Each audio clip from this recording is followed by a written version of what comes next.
ಅರಸೀಕೆರೆ ತಾಲೂಕಿನಲ್ಲಿ 2 ದಿನಗಳಿಂದ ಸುರಿಯುತ್ತಿರುವ ಮಳೆಯಿಂದಾಗಿ ತಾಲೂಕಿನ ನಾಗತಿಹಳ್ಳಿ ಜಾಜೂರು ಸಮೀಪ ಇರುವ ಗರಡಿಂಗಿರಿ ರಸ್ತೆಯಲ್ಲಿ ತಿಮ್ಮಪ್ಪನ ನಾಯಕನ ಕೆರೆ ಕೋಡಿ ಬಿದ್ದು ರಭಸವಾಗಿ ಹರಿಯುತ್ತಿದೆ. ಸುತ್ತಮುತ್ತಲ ಜನ ಬಂದು ವೀಕ್ಷಣೆ ಮಾಡುತ್ತಿದ್ದಾರೆ. ಇದೆಲ್ಲ ದೇವರ ಕೃಪೆ ಎಂದು ಮಾತನಾಡಿಕೊಳ್ಳುತ್ತಿದ್ದಾರೆ. News bureau, Tarun Haasan.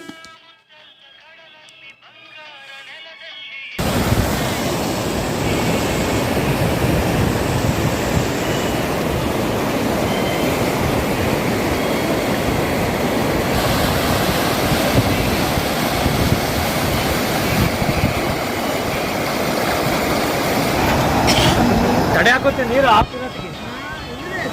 ಶಿವಣ ಹಾಕಿರೋ ತಡೆ ಹಾಕುತ್ತೆ. ಒಂದು ಕಟ್ಟಿ ಒಂದು ಕಡೆಗೆ ತಡೆ ಹಾಕುತ್ತಂತೆ.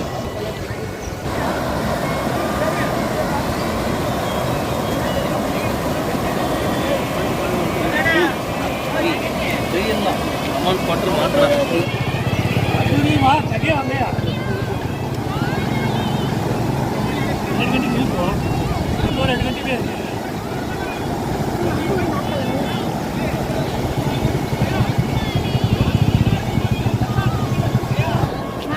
ಯಾವ ಊರ್ದು ಎಲ್ಲಿ? ನಾಗತಿಹಳ್ಳಿ ಗ್ರಾಮ, ತಿಮ್ಮಪ್ಪ ನಾಯಕನ ಕೆರೆ ಅಂತೇಳಿ. ಇದು ಬಹಳ ವರ್ಷಗಳ ಐತಿಹಾಸಿಕ ಹಿನ್ನೆಲೆ ಇದೆ. ಇದಕ್ಕೋಸ್ಕರ ಈಗ ಕೋಡಿ ಬಿದ್ದು 3 ವರ್ಷ ನಂತರ ಮತ್ತೆ ಕೋಡಿ ಬಿದ್ದಿದೆ. ಬಿಡಿಜಾದ್ಮೇಲೆ ಮತ್ತೆ ಕೋಡಿ ಬಿದ್ದಿದೆ. ಇದು ಅರಸೀಕೆರೆ ತಾಲೂಕಿಗೆ ಹೆಸರುವಾಸಿಯಾದ ತಿಮ್ಮಪ್ಪ ನಾಯಕನ ಕೆರೆ. ನಾಗತಿಹಳ್ಳಿ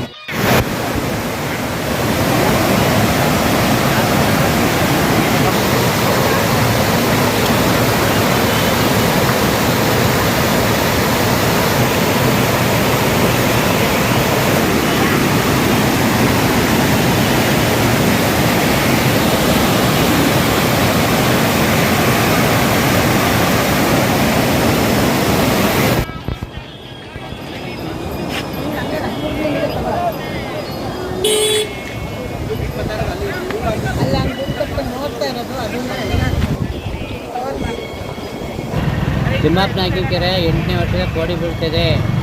ಮೃತದೇಶ್ವರ ಸ್ವಾಮಿ, ಹೊನ್ನಾಳಮ್ಮ ದೇವಿ, ಶ್ರೀ ತುಂಗಭದ್ರೇಶ್ವರ, ಶ್ರೀ ವೀರಭದ್ರೇಶ್ವರ ಸ್ವಾಮಿ, ಶ್ರೀ ಅಮ್ಮಯ್ಯ ದೇವತ ಕೋಡಿ ಬಿದ್ದಿದೆ. 8ನೇ ವರ್ಷದ್ದು ಇತಿಹಾಸದಲ್ಲಿ ಭಾರಿ ಕೋಡಿ ಹೋಗ್ತಿದೆ.